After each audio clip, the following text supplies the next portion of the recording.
I guess some people have been critical of the fact that this report is revealing a lot that happened during your administration.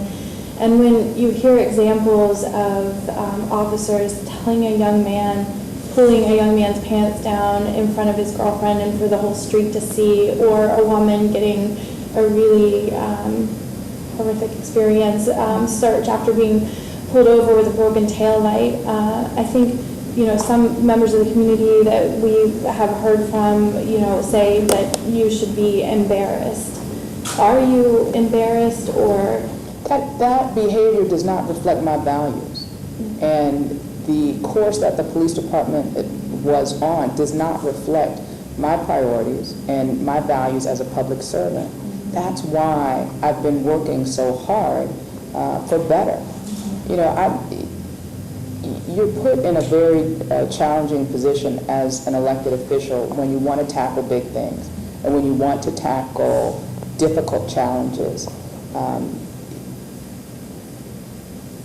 I'm not going to be embarrassed because that's why I'm here, to fix these things.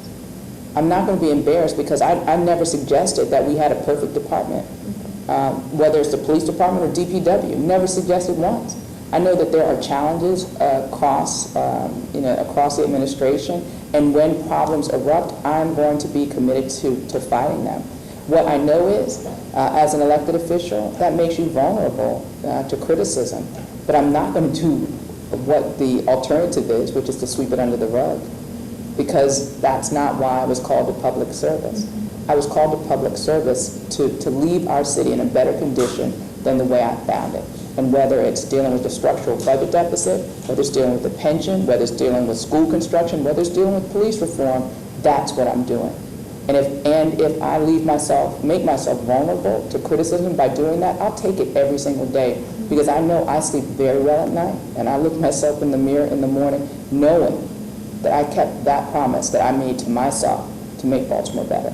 Some people may see that, understand this report as showing a widespread, long-standing problem, and then hear messages from both of you, really, and Commissioner, you may want to take this one first, but hear messages from you guys that it's a few bad apples. It's, most cops are good in the city, but we've got, a few bad actors.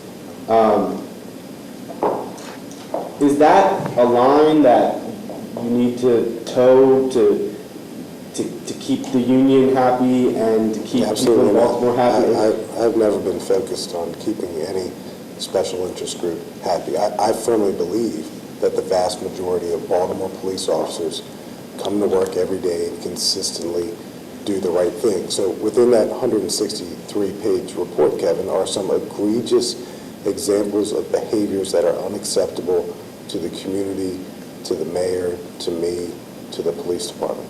If they weren't egregious examples, they wouldn't be in the report.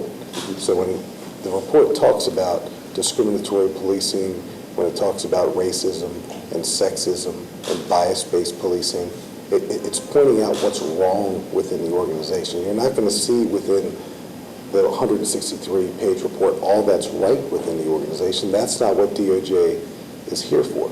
They're here because the mayor asked them to come in to take a look at her police department, pull back the covers, and provide us a path forward to improve and improve for good.